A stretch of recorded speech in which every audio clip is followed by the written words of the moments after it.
तो फलन में हम लोगों ने इसका डेफिनेशन क्या देखा। सबसे पहला शर्त यह है कि संबंध होना चाहिए, ठीक है ना। सबसे पहले संबंध हो, लेकिन संबंध हो तो किस प्रकार के सेट पर होना चाहिए, नॉन एम्प्टी सेट, ठीक है ना। अगर फलन परिभाषित करना है तो दो सेट कैसे लेने होंगे, नॉन एम्प्टी सेट, पहला सेट। दूसरा शर्त क्या है कि सेट ए का, या आप जो भी एक्स वाई मान के चलिए, सेट ए का प्रत्येक अवयव नियम एफ के द्वारा बी के निश्चित और अद्वितीय अवयव से संबंधित हो, ठीक है ना। अगर फलन होना है तो फिर क्या होना चाहिए शर्त, पहला शर्त दो सेट कैसे हो, नॉन एम्प्टी हो, ठीक है ना। अजर नहीं कि दो ही सेट हो, एक ही सेट हो सकता है खुद से खुद पे ना। जैसे रिलेशन क्या होता था, खुद से खुद पे डिफाइन होता था, जिसको हम लोग क्या बोलते थे, द्विआधारी संबंध।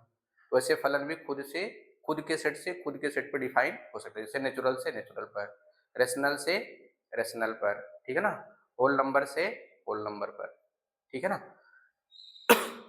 तो फलन के लिए जो सेट लेंगे नॉन एम्प्टी होना चाहिए। दूसरा चीज, अगर किसी नियम एफ के द्वारा समुच्चय ए का प्रत्येक अवयव समुच्चय बी के निश्चित और अद्वितीय अवयव से संबद्ध हो, तो फिर एफ को क्या बोलेंगे, ए से बी में फलन कहते हैं, ठीक है ना। अब उसमें कहा गया था, हम लोग ए बी की जगह हम लोग एक्स और वाई लिए थे। अगर एफ एक्स से वाई में एक फलन हो गया जिसमें एक्स एक्स में बिलोंग करता है और फिर वाई वाई में बिलोंग करता है। अब बाय डिफिनीशन क्या हुआ कि एक्स का प्रत्येक अवयव वाई के निश्चित और अद्वितीय अवयव से संबंधित हो या संबद्ध हो। तो अगर यक्स वाई से संबद्ध है, यक्स वाई से एफ के द्वारा संबद्ध है, तो हम लोग डायग्राम में इसको कैसे बनाए थे अच्छे समझने के लिए, ये एफ हो गया, ये एक्स हो गया, ये वाई हो गया सेट, ये एलिमेंट एक्स ये वाई, तो एक्स वाई से एफ नियम के द्वारा क्या होगा, संबद्ध होगा, रिलेटेड होगा, ठीक है ना। तो फिर इस स्थिति में इस सिंबल को हम लोग कैसे लिखते थे, y is equal to F X. अब y is equal to F X क्यों लिखे, क्योंकि जो x है f के द्वारा, x जो है f के द्वारा जब जुड़ेगा तो फिर वो किस में जाएगा, y में, बाय डिफिनेशन, ठीक है ना। इसका मतलब ये जो यक्स एफ के द्वारा जब जुड़ेगा तो क्या बनता है, एफ एक्स बनता है। वो एफ एक्स किस में जाएगा, इस सेट में, सेट का कोई एलिमेंट होगा, वो भी यूनिक होगा, सर्टेन हो, फाइनाइट होगा और यूनिक होगा। तो y का y सेट में ये इंक्लूड होने की वजह से अब इसका नाम जो एफ एक्स है, अब एफ एक्स ना करके क्या नाम देंगे दूसरा y, इसलिए y बराबर क्या हो जाता है, एफ एक्स, ठीक है ना। तो अगर एफ एक्स से y में फलन है और x x में बिलोंग करता है, y एलिमेंट y में बिलोंग करता है, तो फिर हम लोग इसको प्रतीक रूप में कैसे लिखेंगे, y is equal to F X. अब कहीं अगर क्वेश्चन में आएगा एफ एक्स, तो हम लोग उसके स्थान पे क्या यूज करेंगे, y, ठीक है ना, जरूरत के अनुसार। या फिर अगर y आएगा तो उसके स्थान पर हम लोग क्या यूज करेंगे, एफ एक्स, ठीक है ना। फिर उसके बाद हम लोगों ने क्या पढ़ा, फंक्शन का इमेज क्या होता है और प्री इमेज क्या होता है ना। तो फंक्शन का प्रतिबिंब क्या होता है,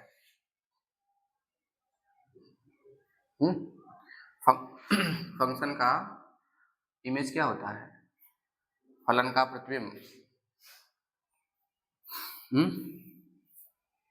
चलिए, यदि समुच्चय x का कोई अवयव, यदि समुच्चय x का कोई अवयव f द्वारा, यदि समुच्चय x का कोई अवयव, चलो x ले लो, यदि समुच्चय x का कोई अवयव x f द्वारा समुच्चय y के अवयव y बिलोंग्स टू y द्वारा क्या हो, संबद्ध हो, ठीक है ना। यदि समुच्चय x का कोई अवयव, हमने लिया x, नियम f द्वारा समुच्चय y के किसी अवयव y बिलोंग्स टू y, यानी y एलिमेंट है, से संबद्ध है, तो x को y का पूर्व प्रतिबिंब कहेंगे और फिर y को एक्स का प्रतिबिंब कहेंगे। ठीक है ना। देखो ये यक्स क्या है, यक्स इस समुच्चय एक्स का कोई अवयव है। नियम एफ द्वारा y के किसी अवयव अगर y से संबद्ध है तो x को क्या बोलेंगे, इमेज, सॉरी प्री इमेज। अब इसे क्या बोलेंगे, इमेज किसका, यक्स का।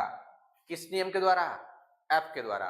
नियम एफ के द्वारा समुच्चय यक्स के अवयव यक्स का इमेज y है ना। फिर y के लिए यक्स क्या कहलाएगा, प्री इमेज कहलाएगा। ठीक है ना। अच्छा, जब हम लोग रिलेशन डिफाइन किए थे या रिलेशन पढ़कर आए तो उसमें हम लोगों ने सेट ए और बी रखा था। या ए बी और एक्स वाई से कोई डिफरेंस नहीं है ना, कोई दिक्कत तो नहीं ना, कुछ भी नाम ले लेना, कोई दिक्कत नहीं है। हम लोग इस वाले को क्या बोलते थे, यहाँ के को डोमेन, इस वाले को क्या बोलते थे, को डोमेन। ठीक है ना। और जिस जिस एलिमेंट से रिलेट होता था, जिस जिस एलिमेंट से रिलेट होता था वो इमेज कहलाता था। और जो जो एलिमेंट रिलेट होता था उसे क्या बोलते थे हम लोग, डोमेन ना। तो वैसे ही यहाँ का ये पूरा क्या कहलाएगा, डोमेन। ये पूरा क्या कहलाएगा, कोडोमेन। ठीक है ना। यहाँ पे जो जो एलिमेंट रिलेट होते थे तो रिलेशन में क्या सेट के हर एलिमेंट का रिलेशन सेट के बी के एलिमेंट से होना जरूरी था, नहीं था ना। लेकिन फंक्शन में क्या होगा, फंक्शन में समुच्चय एक्स के हर अवयव अर्थात कोई छूटेगा नहीं, y के निश्चित और अद्वितीय अवयव से अवश्य होना चाहिए। अगर फलन कहना है x से y में f को तब ना। तो यहाँ के एलिमेंट छूट जाते थे रिलेशन वाले में, जैसे मान लो ये इससे हो गया, इससे हो गया, ये इससे हो गया ना। तो देखो रेंज में कौन कौन आएंगे, रेंज में ये वाला एलिमेंट आएगा, ये आएगा, फिर इधर ये आएगा। डोमेन में कौन आएंगे, डोमेन में कौन आएगा, ये आएगा, ये आएगा, ये आएगा। लेकिन ये डोमेन में आएगा क्या ना। अगर संबंध का प्रांत परिसर ये सब निकालना है, ठीक है ना, तो सबसे पहले रिलेशन डिफाइन होना चाहिए। ठीक है ना। लेकिन यहाँ पे देखो इस रिलेशन में डोमेन सेट के एलिमेंट डोमेन के लिए छूट सकते हैं, लेकिन फलन के लिए कभी नहीं छूटेगा। पूरा का पूरा एलिमेंट ही क्या कहलाएगा, डोमेन। इसलिए आंख बंद करके आप कह सकते हैं कि ये पूरा का पूरा क्या होगा, डोमेन होगा। लेकिन रेंज, क्या रेंज पूरा हो सकता है, नहीं हो सकता। हो भी सकता है, नहीं भी हो सकता है, समझ गए ना। तो डोमेन में कोई दिक्कत नहीं है ना। यानी लेफ्ट में जो लिखा होगा, यानी ये पूरा वाला क्या कहलाएगा, डोमेन। ये वाला पूरा क्या कहलाएगा, कोडोमेन। जो रिलेशन में था वही यहाँ पर है। डोमेन और कोडोमेन में डोमेन में अंतर है रिलेशन और फंक्शन में, लेकिन कोडोमेन में समानता है। पूरा का पूरा सेकंड वाला यहाँ जिस सेट पर चलेगा डोमेन कोडोमेन होगा, यहाँ पर भी क्या होगा, पूरा का पूरा कोडोमेन होगा। यहाँ पे जिस एलिमेंट से रिलेट होता था वही रेंज में आता था, यहाँ पर भी हाल वही है। जिस एलिमेंट से रिलेट होगा वो फंक्शन का रेंज कहलाएगा, और पूरा का पूरा क्या कहलाएगा, डोमेन कहलाएगा। समझ गए ना। अब बाकी हम लोग वैसे कनेक्ट करेंगे। ये क्या कहलाएगा, इमेज कहलाएगा। किसका कहलाएगा, एक्स का कहलाएगा। किस नियम के द्वारा, एफ के द्वारा। फिर यक्स क्या कहलाएगा, वाई के लिए, तो एक्स कहलाएगा वाई का प्री इमेज है। किस नियम के द्वारा, एफ के द्वारा। समझ गए ना। और इंपॉर्टेंट पॉइंट हम लोग क्या पाए थे कि यक्स डोमेन के, या फिर ऐसे कि यक्स के हर अवयव का, यक्स के हर अवयव का नियम एफ के द्वारा समुच्चय वाई में इमेज 100% मिलेगा। ठीक है ना। एफ के द्वारा समुच्चय एक्स का वाई में इमेज 100% मिलेगा। ठीक है ना। जैसे हम लोग दर्पण के सामने खड़े हो जाए तो फिर इमेज दर्पण में जरूर दिखेगा, 100% दिखेगा। वही चीज यहाँ पर है कि समुच्चय एक्स के हर एलिमेंट का इमेज वाई में 100% दिखेगा, वो भी फाइनाइट और यूनिक, निश्चित और अद्वितीय। लेकिन समुच्चय वाई के हर अवयव का प्री इमेज इस एक्स में मिले जरूरी नहीं है। ठीक है ना। अगर मिल गया तब क्या होगा, देखिए था ना इसके प्रीवियस लेक्चर में क्या आपने देखा था कि अगर यहाँ के हर एलिमेंट का प्री इमेज मिल गया तो बताओ क्या वो फंक्शन होने देगा ना। ऐसे भी बन सकता है कि नहीं।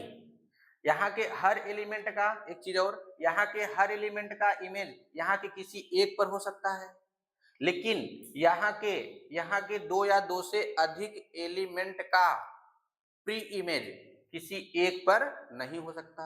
अगर हो गया तो फलन नहीं होगा। देख लो, दो या दो से अधिक एलिमेंट का प्री इमेज एक जा रहा है, इसका मतलब शीशा में 3 लोग दिख रहे हैं, दर्पण में 3 लोग दिख रहे हैं और बाहर एक लोग खड़े हैं, इसका मतलब 2 लोग भूत हैं, एक ओरिजिनल वाला होगा, है कि नहीं? तो ऐसा नहीं होना चाहिए। और एग्जाम्पल अगर आप देखना चाहें तो झाड़ू, सफाई वफाई करते हैं ना, जहां वैसे पकड़े रहते हैं, तो क्या है ये एक एक जगह पकड़े हैं, जैसे ढेर सारे उसमें से निकले हुए हैं, है ना? तो बताओ फंक्शन बनाएगा? फंक्शन बनाएगा? नहीं। जैसे हम और आप लोगों में फंक्शन बनेगा? जैसे हमारा आपसे रिलेशन, फलन बनेगा? नहीं। हम अकेले आप इतने लोगों को पढ़ा रहे हैं ना, लेकिन उधर से आइए तब बनेगा ना, उधर सब बनेगा, क्योंकि सब लोग अलग अलग, एक लोग पर्सनल जुड़ रहे हैं ना, लेकिन मैं अकेले सबसे जुड़ रहा हूं। अगर एक बहुत सारे लोगों से जुड़ेगा तो फलन नहीं होगा, लेकिन अगर बहुत सारे लोग एक लोग से जुड़ेंगे तो फलन होगा। समझ गए? तो यहां तक हम लोग पढ़ चुके थे। चलिए अब हम लोग आगे पढ़ते हैं कि डोमेन और रेंज क्या होता है।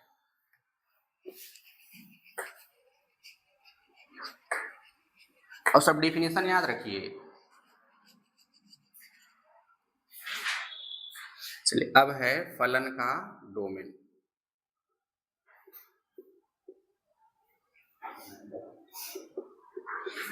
प्रांत या इसको प्रभाव क्षेत्र बोलते हैं, प्रभाव क्षेत्र या पूरा अंग्रेजी में लिखेंगे डोमेन, मतलब कुछ भी वर्ड लिखा हुआ मिल सकता है, ठीक है ना? फलन का प्रांत लिखा हुआ मिल सकता है, प्रभाव क्षेत्र या डोमेन। अब अंग्रेजी में से बोलेंगे domain of function, domain of function, domain of function यानी फलन का प्रांत। और ध्यान दे, हम डोमेन रेंज, ठीक है ना, इन सब की बात तभी कर पाएंगे रिलेशन में जब एक सेट से दूसरे सेट पर रिलेशन होगा। अगर रिलेशन है ही नहीं तो वहां डोमेन रेंज को डोमेन की कोई बात ही नहीं होगी। वैसे ही अगर हमको फलन का प्रांत निकालना है, देखो इसलिए लिखा क्या है, फलन का प्रांत, ये नहीं लिखा है केवल प्रांत। समझ गए ना? अगर हमको प्रांत निकालना है तो सबसे पहले एक सेट से दूसरे सेट पर क्या होना चाहिए? फलन होना चाहिए। और फलन के लिए कंडीशन क्या है?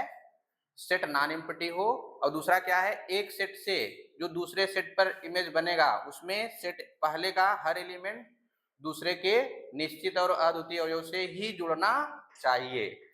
और दूसरी चीज क्या है कि एक्स का प्रत्येक अवयव वाई के एक अवयव से, वाई एक्स का प्रत्येक अवयव वाई में एक ही इमेज रख सकता है, लेकिन वाई के दो या दो से अधिक अवयव का प्री इमेज एक में ही अगर हुआ तो फलन नहीं होने देगा, या फिर कह सकते नहीं हो सकता।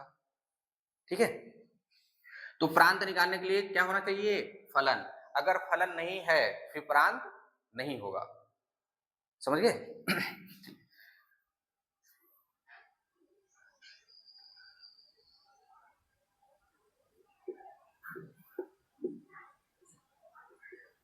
यदि f x से y में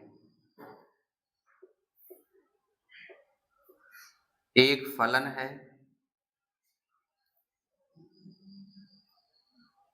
एक फलन है। अब एक फलन का मतलब नहीं कि एक पे केवल होगा, एक फलन मतलब फलन है, ठीक है ना? एक फलन है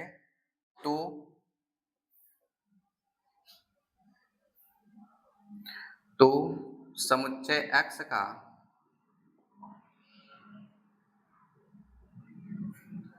प्रत्येक अवयव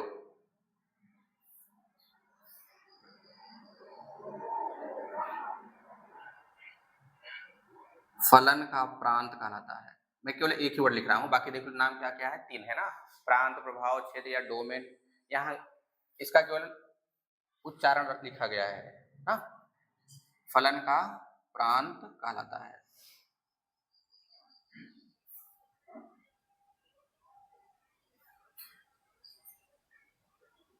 इसे वहां हम लोग प्रांत को कैसे लिखते थे? ऐसे, डोम ऑफ आर लिखते थे ना। यहाँ क्या लिखेंगे? हाँ, डोम ऑफ एफ। तो क्या फलन कोई नया चीज है? नहीं, पुराना चीज है, संबंधी है। बस उसमें क्या लगा दिया गया था? कुछ प्रतिबंध लगा दिए गए थे ना। कुछ प्रतिबंध मतलब 2 प्रतिबंध लगा दिए गए थे ना। फिर वही प्रतिबंध रिलेशन को किसमें कन्वर्ट कर दिया? फलन में। इसे डीओएम, डोम एफ से व्यक्त करते हैं।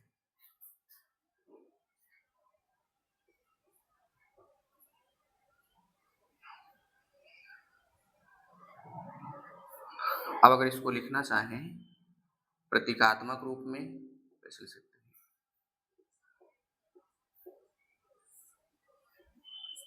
प्रतीकात्मक रूप में इन सिंबॉलिकली, अगर अंग्रेजी में लिखना चाहो इसको ऐसे, इन सिंबॉलिकली।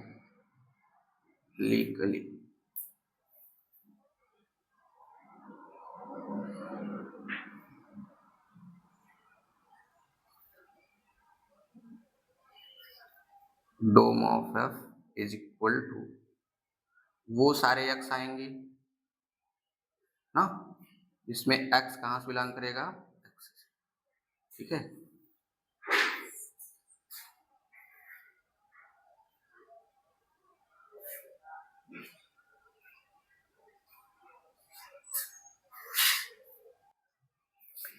फलन का प्रांत ज्ञात करना।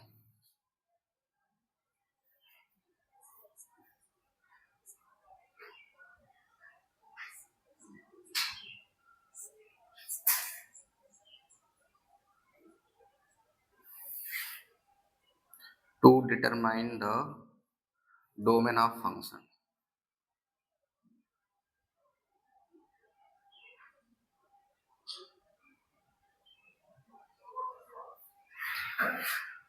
फलन का प्रांत ज्ञात करना, परिभाषा समझ में आ गया? यानी यहाँ वाला पूरा का पूरा सेट ही क्या होगा? फलन का डोमेन होगा। ठीक है ना। तो कभी कभी क्या होगा, केवल आपको फंक्शन दिया होगा, फिर आपसे पूछेगा बताओ इसका डोमेन क्या होता है ना।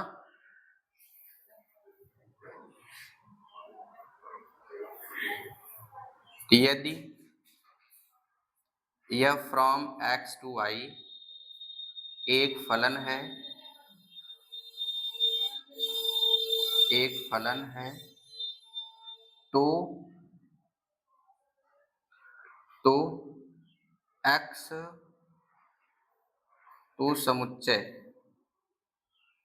समुच्चय एक्स के उन अवयवों का समुच्चय, उन अवयवों का समुच्चय, या फिर इसको ऐसे लिखिए, यदि y is equal to F X, ऐसे लिखो, यदि y is equal to F X एक फलन है तो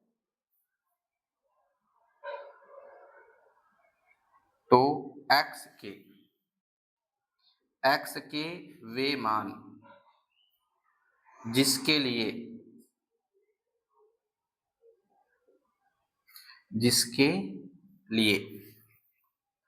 एफ एक्स का अस्तित्व हो, एफ एक्स का अस्तित्व हो, अर्थात एफ एक्स परिभाषित हो,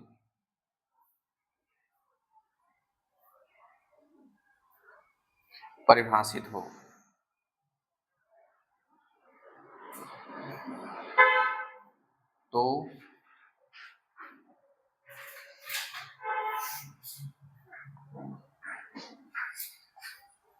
x को फलन का प्रांत कहते हैं।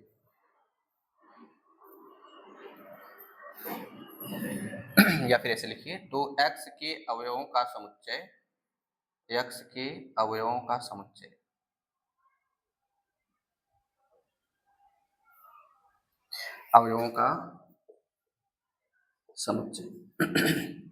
फलन का प्रांत, अब कहते नहीं लिखना, कहलाता है।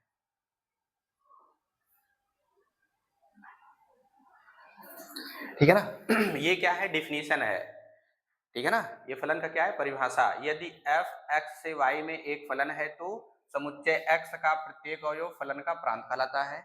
इसे किस प्रकार रिप्रेजेंट करेंगे, DOM, डोम ऑफ f, या किसी किसी बुक्स में आपको ऐसे मिल जाएगा ना। तो प्रतीकात्मक रूप में क्या होगा, प्रतीकात्मक रूप में dom of f is equal to x, उन सभी x का समुच्चय जिसमें x कहाँ बिलोंग करता है, x में, ठीक है। तो फलन का प्रांत हम लोग कैसे डिटरमाइन करेंगे, यदि y is equal to F X एक फलन है, अब ये कैसे बनाया गया समझ में आया ना, यह फ्रॉम x टू y। अगर इसको डायग्राम में देखना है इसको ऐसे बना लो, यहाँ से ये f समुच्चय x समुच्चय y एलिमेंट x, ये हो गया y, ऐसे y इज इक्वल टू क्या होता है, एफ एक्स, ठीक है ना। तो यदि y is equal to F X एक फलन है तो x के वे मान जिसके लिए एफ एक्स का अस्तित्व हो, ठीक है ना। एफ एक्स का अस्तित्व मतलब कि x हम x की कुछ वैल्यू रखें और जो एफ एक्स माने क्या, y का मान हमें प्राप्त हो जाए, और जो मान प्राप्त हो उसे हम रियल लाइन नंबर पर रिप्रेजेंट कर सकें। अब रियल लाइन नंबर क्या होता है, यहाँ 0 होता है, इसके इधर साइड में क्या होता है, पॉजिटिव नंबर होते हैं, इधर साइड में क्या होता है, निगेटिव नंबर होते हैं कि नहीं, 0 से छोटे। यहाँ क्या होगा, 0 से बड़ा होगा इस साइड में, इधर 0 से छोटा होगा। तो जो यहाँ पर x के मान के लिए एफ एक्स आए, एफ एक्स माने y का मान, ठीक है ना। अब y का मतलब कहाँ, इस वाले में जो मान आए उसको हम लोग रियल लाइन नंबर पर रिप्रेजेंट कर सकें। तो ऐसे जितने x दे रहे होंगे सबको कलेक्ट कर लो और उसका क्या बना दो, समुच्चय, समझ गए ना। तो इस तरीके से हम कह सकते हैं जो फलन का प्रांत होता है वो क्या होता है, समुच्चय, समझ गए ना।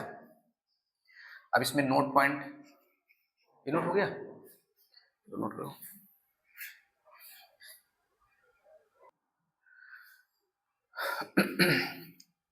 तो परिभाषा सब क्लियर रखिएगा, y is equal to F X एक फलन है तो x के वे मान इकट्ठा करो जिसके लिए एफ एक्स का अस्तित्व हो।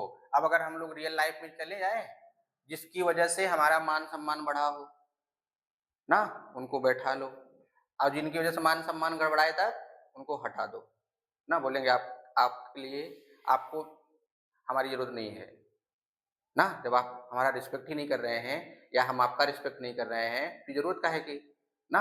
अगर आप मेरा रिस्पेक्ट करेंगे फिर बैठो, अन्यथा फुट लो यहाँ से, समझ में आया। तो वही चीज यहाँ पर है, अगर y is equal to F X एक फलन है तो ऐसा x ढूंढो कि सूत्र में रखने के बाद सॉल्व करो और जो नंबर आए करनी 2 करनी 5 1/2 -2 जो भी आए नंबर ना, उसको हम लोग क्या करें, रियल लाइन पर रिप्रेजेंट कर सकें। आप उसको पकड़ो लेकर यहाँ ढूंढो, कहाँ पड़ेगा, यहाँ मिला, इसको यहाँ रख दो। अगर पता लगा ढूंढते रह गए कि मिलेगा कहाँ, रखा जाएगा कहाँ, जो नंबर मिला अब उसको आप क्या कर रहे हैं, लेकर के ढूंढते फिर रहे हैं कि उसको रखे कहाँ, और रख ही नहीं पा रहे हैं। तो जिसके कारण वो नंबर आया नहीं रख पा रहे हैं वो नंबर छोड़ दो, अब कोई दूसरा नंबर ट्राई करो, ठीक है ना। तो ऐसे जितने भी एक्स आएंगे उनका क्या कर लेना है, सेट बना लेना है, वही क्या कहलाएगा, फलन का प्रांत ना। अभी क्वेश्चन कराएंगे, अब समझ में आ गया अस्तित्व का मतलब क्या है। अस्तित्व का मतलब है रियल लाइफ में कि दूसरे की वजह से हमको इज्जत मिल रही कि नहीं, वही चीज यहाँ है ना। तो जिसकी वजह से इज्जत मिलेगा वो मेरे फ्रेंड हैं, और जिनकी वजह से इज्जत नहीं मिलेगा वो फ्रेंड नहीं है, आप हट जाओ। ऐसे यहाँ पर भी, तो जिनकी वजह से, जिस यक्ष के मान की वजह से y का मान आए, हम उसको बता दें कि रियल लाइन पे इतनी दूरी पर यहाँ पर है इस साइड में, तो उस यक्ष को बैठा लो यानी सेट में रख लो ना। और जिसकी वजह से नंबर मिले यानी y का मान मिले और यहाँ ना रख पाओ, ऐसे यक्ष को छोड़ देना है, ठीक है। उसीलिए यहाँ क्या बोला जा रहा है, यहाँ क्या करा है, फलन का प्रांत ना। तो क्या करोगे, ऐसा यक्ष ढूंढो जिसकी वजह से फलन बने, तो जिसकी वजह से नहीं बने उसको हटा दो, तो जो मिलेंगे वही फलन बनाएंगे, बाकी नहीं बनाएंगे। हाँ प्रत्येक अवयव से होगा, चलो सभी क्वेश्चन कराएंगे फिर क्लियर होगा, ठीक है ना। ये समझ में आ गया कि नहीं, अस्तित्व का मतलब समझ में आया। अस्तित्व का मतलब क्या होता है, पहले तो फलन हो और जिस x की वजह से y का अस्तित्व हो, यानी जो वैल्यू आए उसको रियल लाइन पे ड्रा कर पाए, ठीक है ना, वही सारे यक्स क्या कहलाएंगे, फलन का प्रांत कहलाएंगे। और फलन माने क्या, फार्मूला, ठीक है ना।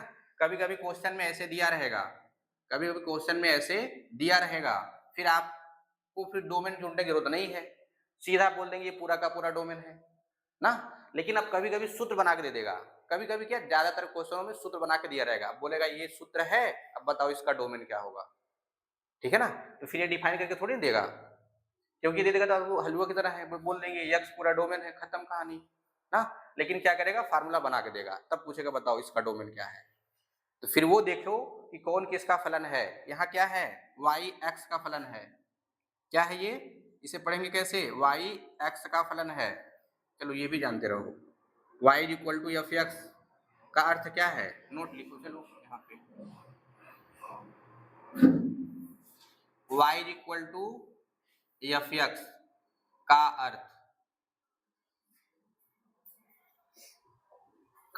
अर्थ है कि y x का फलन है, समझ गए ना। y क्या है, x का फलन है, इधर देख लो, यहाँ देखो, यानी y x का फलन है, इसका मतलब कि y का मान किसके पद में, x के पद में होगा, यानी y अकेले होगा और बाकी सब x उस साइड में होंगे, राइट साइड में। जैसे अगर एग्जाम्पल देखना चाहो, एग्जाम्पल कह दो, अगर मैं यहाँ लिख दूं y is equal to 3x square 5x minus 1 ना, तो y का मान किसके पद में है, x के पद में है ना। तो अगर हम लोग इसको लिखेंगे तो क्या लिखेंगे, अर्थात y किसका फलन हुआ, x का, ऐसे। और यहाँ f के स्थान पर कुछ और भी लिखा सकता है, gx लिख देगा, hx लिख देगा, समझ गए। अब इसको कैसे पढ़ेंगे समझ में आया, ये चीज आपको पहचानना आना चाहिए, ठीक है। तो y किसका फलन है, x का फलन है, तो इसका अर्थ हम लोग ऐसे, या फिर कहीं ऐसे लिखा हुआ है तो ऐसे लिखेंगे, ये दोनों जानते रहिएगा, y is equal to F X तो ऐसे लिखेंगे, और कहीं ऐसे है जरूरत पड़ा फिर ऐसे लिखेंगे। अब कह दे यही कि x y का फलन है, x y का फलन है, तो कैसे लिखेंगे, x is equal to F Y. देखो फलन है ना, तो फलन इसके साथ कर दीजिए, ठीक है। ये सिंबल जानते रहिएगा, बहुत काम का है, ठीक है ना। चलो ये नोट नंबर 1 लिख लो। अब नोट नंबर हम लोग लिखते हैं 2। अब इसकी सहायता से हम लोग क्या करेंगे, फलन का डोमेन वगैरह निकालेंगे, क्योंकि देखो हर क्वेश्चन पर डिफिनेशन नहीं लगा सकते ना, तो फिर क्या होना चाहिए, कुछ फार्मूले होने चाहिए। तो फलन 1/रूट में एफ एक्स परिभाषित होगा,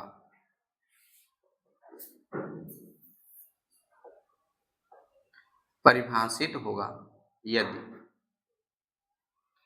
ना।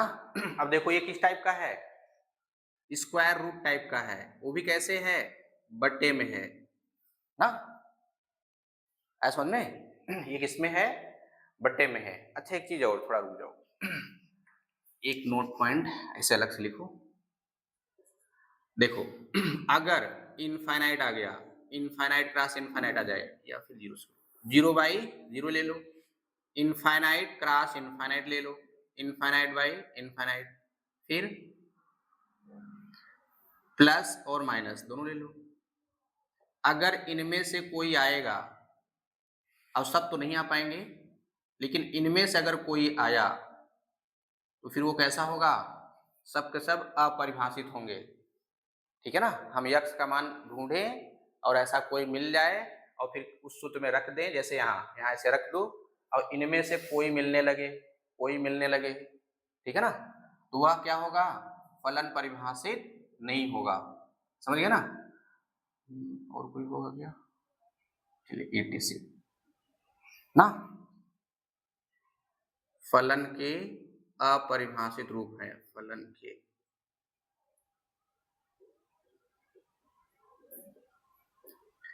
अपरिभाषित रूप है ना। अगर यक्स के किसी मान के लिए हमको इनमें से ऐसा कुछ मिलता है तो फिर वो फलन कैसा होगा, अपरिभाषित। अपरिभाषित का मतलब हम लोग उसको रियल लाइन नंबर पर रिप्रेजेंट नहीं कर सकते, तो जिस यक्स की वजह से आएगा उस यक्स को छोड़ देना है, कोई दूसरा ढूंढो, ना। चलिए नंबर थर्ड, फलन रूट में एफ एक्स परिभाषित होगा,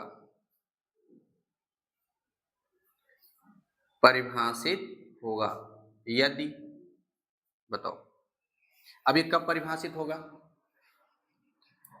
ये कब परिभाषित होगा। देखो प्रांत के लिए सब हो रहा है, प्रांत हम कैसे ज्ञात करेंगे, प्रांत ज्ञात करने का डिफिनीशन क्या है, वो ये था कि अगर एक फलन है एफ एक्स तो एक्स के वे मान ढूंढो जिसके लिए एफ एक्स का अस्तित्व हो अर्थात परिभाषित हो। अब परिभाषित होने का मतलब क्या है, इन सब में से कोई नहीं आना चाहिए, या फिर और जो अपरिभाषित टाइप के होंगे कोई नहीं आना चाहिए, ठीक है ना।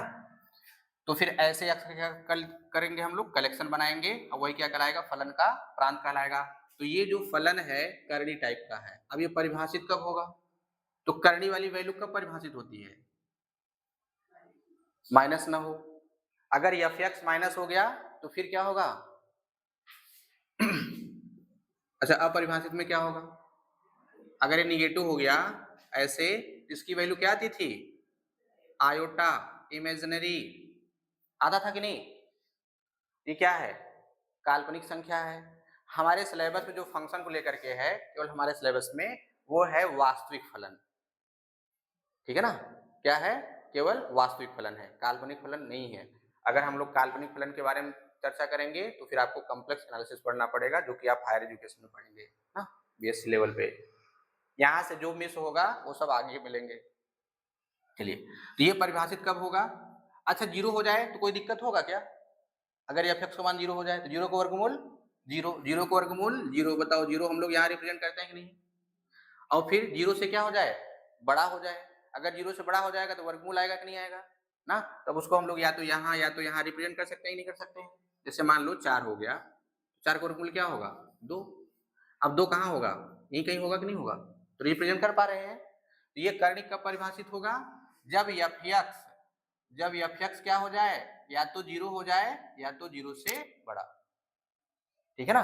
तो इस टाइप का फलन जो करणी टाइप का है ये परिभाषित होगा यदि एफ एक्स क्या हो, जीरो हो या जीरो से बड़ा हो, ठीक है ना। तो अब इसकी सहायता से हम लोग क्या करेंगे, हल करके यक्स का मान निकाल लेंगे। तो जितने यक्स के मान आएंगे वो सब के सब क्या होंगे, डोमेन होंगे, समझ गए। अब बाकी आपने पढ़ रखा है, वेव कर्व पढ़े थे ना 11th में, डोमेन वगैरह भी आप लोगों ने पढ़ रखा है, एक बार रिवीजन कर लेना उसको। चलिए अगर फंक्शन हमारा इस टाइप का मिल गया तब फलन 1/√, एफ एक्स, ये कब परिभाषित होगा।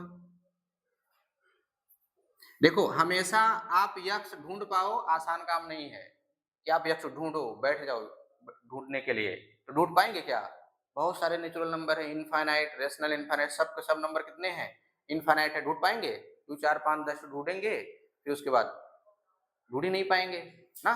फिर उसके लिए क्या है, ये सब आप याद रखिएगा, इसकी सहायता से हम लोग क्वेश्चनों को आसानी से सॉल्व कर लेंगे, बशर्ते आपको रैखिक समीकरण अच्छे से आना चाहिए। इसलिए आप 11th का जो डोमेन वगैरह पढ़े थे वो और रैखिक समीकरण खूब अच्छे से रिवीजन कर लेना, ठीक है। अब ये परिभाषित कब होगा, हाँ जीरो छोटा ना हो, यदि ना यानी ये जीरो नहीं होना चाहिए, पहली शर्त। अगर जीरो हो गया तब भाग करेंगे क्या आएगा, इनफाइनाइट, अनंत, अनंत क्या है, अपरिभाषित मान है, अपरिभाषित मान है, ये सब अपरिभाषित रूप है ना। तो जीरो नहीं होना चाहिए, यानी एफ एक्स जीरो नहीं हो सकता। दूसरी चीज एफ एक्स निगेटिव भी नहीं हो सकता, तो फिर क्या होगा यदि F x greater than zero, ठीक है ना। तो इस टाइप के फलन को अगर परिभाषित करना है तो एफ एक्स ग्रेटर और इक्वल टू जीरो होना चाहिए। अगर बटे के रूप में करनी है, अगर परिभाषित करना है तो एफ एक्स केवल और केवल जीरो से बड़ा होना चाहिए, ठीक है। और तीसरा क्या है कि अगर मान लीजिए कि करनी ना हो ना, और ये केवल ऐसे हो, तो ये परिभाषित कब होगा, परिभाषित होगा यदि एफ एक्स क्या हो, जीरो ना हो, बाकी चाहे जो ले लो, करनी तो है नहीं, इसलिए नेगेटिव पास उसको दिक्कत ही नहीं है। तो केवल इसको दिक्कत किससे है, केवल शून्य से दिक्कत है, बाकी किसी से दिक्कत नहीं होगा। ये सब अगर आप की टर्म याद रखते हैं फिर क्वेश्चन आप दिए गए फलन के लिए डोमेन और दिए गए फलन का डोमेन आसानी से निकाल पाएंगे। ठीक है ना।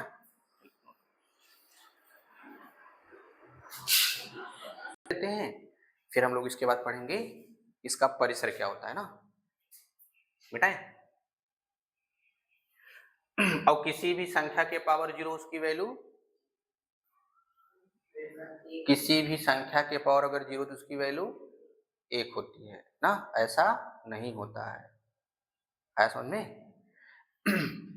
अभी दिमाग मत रखना किसी संख्या के पावर 0 हो तो उसकी वैल्यू 1 होगी, गलत है। तो क्या होगा, किसी निश्चित संख्या के पावर अगर 0 हो, ऐसा समझ में, कोई संख्या क्या हो, निश्चित हो, उसका घात 0 हो तब उसकी वैल्यू 1 होगी, ऐसा समझ में। हाँ निश्चित होगा तभी, निश्चित मतलब जिसको आप रियल लाइन पे दर्शा सको वो निश्चित है, नहीं दर्शा पाए तब निश्चित नहीं होगा। जैसे जैसे ये, अब इसका वैल्यू कितना आएगा, 1 आएगा क्योंकि ये निश्चित है। अब इसको रियल लाइन में दर्शाओ, यहाँ हो गया 0, यहाँ कितना होगा 1 होगा, यहाँ क्या होगा 2 होगा, आधा यहाँ होगा, यही समथिंग कहीं आएगा, √2 की वैल्यू यही कहीं मिलेगी ना, 1.414 होता है ना, दर्शा पाए कि नहीं। ये निश्चित संख्या है, लेकिन अगर संख्या निश्चित नहीं होगी और उसका पावर 0 करेंगे तो फिर वो निश्चित खुद ही नहीं होगी, समझ गए ना। इसलिए कभी मत कहना ऐसे कि किसी संख्या के पावर 0 हो तो उसकी वैल्यू 1 होगी, गलत है। क्या कहेंगे, यदि किसी निश्चित संख्या के पावर 0 हो तब उसकी वैल्यू क्या होगी, 1 होगी ना। और फिर यदि किसी संख्या के पावर 1 हो तो उसकी वैल्यू, यदि किसी संख्या के पावर 1 वही होगी ना, तो फिर ये भी गलत है, समझ में आया ना। हाँ तो कैसा होना चाहिए, हाँ निश्चित संख्या, या किसी निश्चित संख्या के पावर अगर 1 होगी तब 1 आएगी। अब देखो जैसे इनफाइनाइट क्या है, निश्चित है, अपरिभाषित मान है। अपरिभाषित मान मतलब ना कि किस दुनिया के बाद का नंबर है। जैसे मान लो 100 को वगैरह तो पता है कि 199 के बाद आएगा, 101 के पहले आएगा, उसके और भी है कि 99.9 के बाद है, 99.999 के बाद है ना, बहुत सारे नंबर मिलेंगे, लेकिन ये फिक्स है कि ये किसी के बाद या किसी के पहले आता है। लेकिन बताओ अनंत किसके बाद आता है या किसके पहले आता है ना, बताओ। अब कहेंगे फिर इनफाइनाइट -1 के पहले आता है या इनफाइनाइट +1 के बाद आता है, ये तो खुद ही नहीं निश्चित है, समझ गए ना। ये संख्या निश्चित संख्या नहीं है, यानी अपरिभाषित मान है, अपरिभाषित रूप नहीं, अपरिभाषित मान है। और ये सब क्या है, ये सब अपरिभाषित रूप है ना। और ये क्या है, अपरिभाषित मान है, जो बहुत बड़ी संख्या है जिसके बारे में कुछ अता पता नहीं है ना, कि किसके बाद और किसके पहले आएगा, समझ गए। इसलिए किसी निश्चित संख्या के पावर अगर 0 हो तो उसकी वैल्यू 1 होगी, ठीक है ना। और किसी निश्चित संख्या के पावर 1 होगा तो वो निश्चित संख्या ही आएगी, ठीक है। चलो इस पर क्वेश्चन कर लेते हैं। एग्जाम्पल, अब जैसे कहा जाए फलन f(x) is equal to 1/x-1 का प्रांत ज्ञात करो। अब इसका प्रांत क्या होगा, अब ध्यान दें हमारे सिलेबस पे क्या है, केवल वास्तविक फलन है। अब वास्तविक फलन क्या होता है हम लोग इसको बाद में डिफाइन करेंगे ना। अब वास्तविक फलन का मतलब है वास्तविक संख्या से जो वैल्यू हम रखेंगे, जो वैल्यू हमें प्राप्त होगी, वो सब के सब कैसे होने चाहिए, रियल नंबर, ठीक है ना। वास्तविक संख्या होनी चाहिए, अगर वास्तविक संख्या है तो फिर वो कैसा होगा, वास्तविक फलन होगा, अन्यथा वास्तविक फलन नहीं होगा। फिर क्या होगा, काल्पनिक होगा ना, या हो सकता है कुछ कह भी नहीं सकते, ठीक है। तो अब इस फलन का आपको क्या निकालना है, प्रांत बताना है। और एक चीज ध्यान रहे, अगर क्वेश्चन में कुछ भी नंबर नहीं दिया है कि हम लोग किस नंबर के बारे में बात करेंगे, तो वह नंबर कोई और नहीं रियल नंबर होगा, समझ गए ना। इसलिए कहा गया ना हमारे सिलेबस में क्या है, केवल वास्तविक फलन है। हम लोग वास्तविक फलन के लिए क्या कहेंगे, क्या चाहिए, वास्तविक नंबर चाहिए, यानी आर चाहिए। हम लोग हमेशा आर पर बात करेंगे, चाहे वो डोमेन का हो चाहे कोडोमेन का। ठीक है, अब बताओ ये कब परिभाषित नहीं होगा या कब परिभाषित होगा, ये बताओ। ठीक है ना, एक ना हो और बाकी चाहे जो हो। अब कहा जाए बताओ वो कौन कौन नंबर है, ढूंढ पाएंगे? बताओ कौन कौन होंगे, कौन कौन नंबर होंगे जिससे परिभाषित होगा। फिर वही हम कह रहे हैं कौन कौन से नंबर होंगे जिससे परिभाषित होगा। हमें थोड़ी ना कह रहे हैं कि ऐसा कौन सा नंबर है जिस पर परिभाषित नहीं है। हमको बताओ कौन कौन नंबर है, हमको ना बताओ कौन कौन से नंबर हैं वो बताओ। इसमें क्या क्या वैल्यू रखेंगे कि वैल्यू क्या हो, परिभाषित मिले, वो नंबर बताओ क्या क्या रखोगे।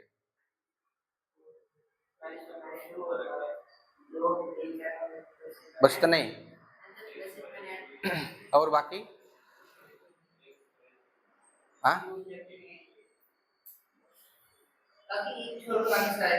हाँ बाकी सारे, तो क्या वो ऐसे काउंट करके लिख पाएंगे, नहीं लिख पाएंगे ना।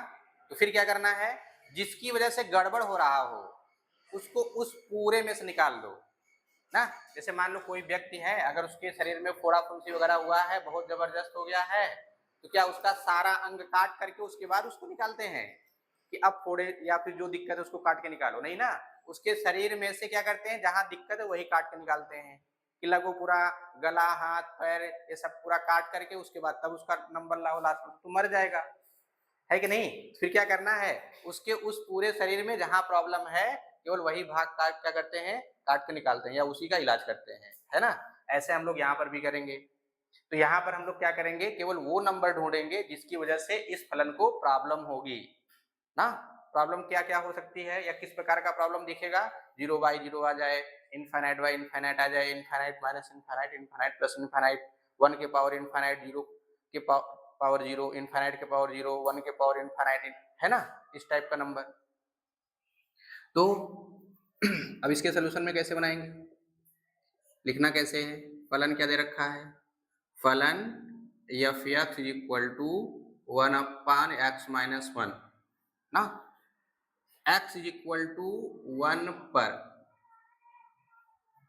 x इक्वल टू 1 पर रखो यहाँ पे, तो क्या मिलेगा 1 f1, तो यहाँ क्या मिलेगा 1/1 - 1, तो वैल्यू क्या हो गई 1/0, भाग करेंगे क्या आएगा अनंत। बताओ परिभाषित मान है, परिभाषित मान है नहीं ना, यहाँ लिखो जो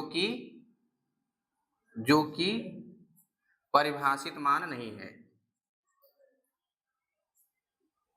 जो कि परिभाषित मान नहीं है।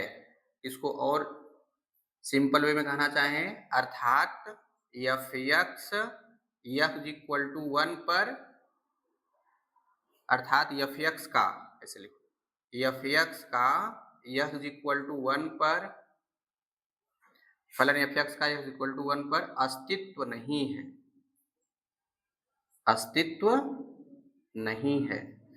तो क्या करेंगे, जब अस्तित्व नहीं है केवल इसी की वजह से, बाकी रख करके देखो क्या इनफाइनाइट आएगा, या भी जो अपरिभाषित रूप ढेर सारे बताए गए, ये 0/0, infinite by infinite, infinite cross infinite, infinite plus minus infinite, infinite cross 0, और फिर इनफाइनाइट पावर 0, 0 के पावर 0, इनफाइनाइट पावर इनफाइनाइट, इनमें से कोई आएगा, एक को छोड़ करके नंबर रखो, आएगा इनमें से कोई, या फिर आप ये वैल्यू ही मिल जाए, एक के अलावा कोई मिलेगा, नहीं मिलेगा ना।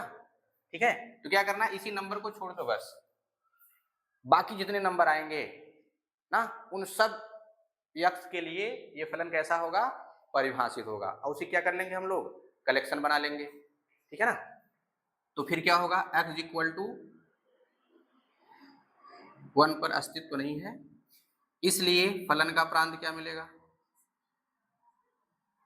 फलन का प्रांत क्या मिला, पूरे रियल में से एक को घटा दो, और यहां मझला ब्रैकेट लगाना, ठीक है ना। क्या करेंगे, मझला ब्रैकेट लगाएंगे। आपने परिभाषा क्या पढ़ा था फलन का, क्या पढ़ा था यक्ष के उन अवयवों का समुच्चय, ठीक है ना, जो y के किसी निश्चित या अद्वितीय अवयव से जुड़ा हुआ हो, उसे क्या बोलते थे हम लोग, फलन का प्रांत, ठीक है ना।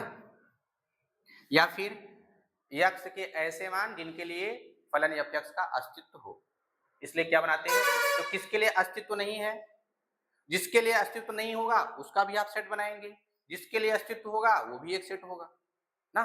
तो वन के लिए नहीं है तो वन का सेट बनाइए, ऐसे मिलेगा। इसके कारण गड़बड़ हो रहा था ना, तो पूरे रियल में से क्या करिए, पूरे रियल में से इसको घटा दो। अब जो बचेंगे वो सब के सब क्या कहलाएंगे, फलन का प्रांत, ठीक है। अब अपने किताब में देखिएगा एक्सरसाइज में जो क्वेश्चन होंगे केवल डोमेन निकालो, रेंज निकालने की जरूरत नहीं है, बाकी परिभाषा एकदम प्रॉपर वे में याद करके आइए।